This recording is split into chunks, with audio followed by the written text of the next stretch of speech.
මොකද්ද බං මේකේ තේරුම? හරිම අසාධාරණයි බං. මොකද්ද? පොට්ටක් හිතලා බලපන්. දැන් අපි දෙන්න උදේ ඉඳන් මෙතන මැරෙනවා. අරුව අතරට වෙලා වාඩි වෙලා අපි වැඩ කරන දිහා බලන් ඉන්නවා. ඌ එතන හතල් එකේ ඉන්න හැටි බලපන්. ඌටත් මාසේ අන්තිමට පඩි.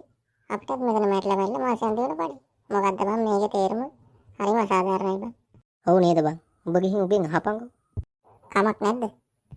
කමක් නෑ, උඹ ගිහිල්ලා අහපන්. බඩක් අහන්න ආවේ. බඩක්? මොකද්ද? මොකද්ද බඩක් කිව්වේ? මොකද්ද කියන්නේ? ඔයා මේ හොඳට වාඩි වෙලා අපි වැඩ කරන දිහා බලන් ඉඳලා හවසට යනවා යන්න. ඔයත් මාසේ පඩිය ගන්න. අපිත් මාසේ පඩිය ගන්න. මොකද්ද මේකේ තේරුම අප්පා? ඒක තමයි බුද්ධියේ වෙනස. මොකද්ද දැන් බුද්ධිය කියන්නේ? බුද්ධිය කියන්නේද? ඔව්. හරි එහෙනම් ඉන්නවකෝ. මේ මගේ අතට හොඳට මිටවලවලා ගහනවා. ඔන්න ගහනවා නේද?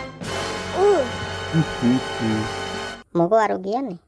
ඌ එහෙම ඉන්නේ ඔගේ බුද්ධිය නිසා කියන්නේ. බුද්ධිය? ඒ මොකද්ද බං ඒ බුද්ධිය? බුද්ධිය? අපෝ උඹ ඒකවත් දන්නේ නැහැ.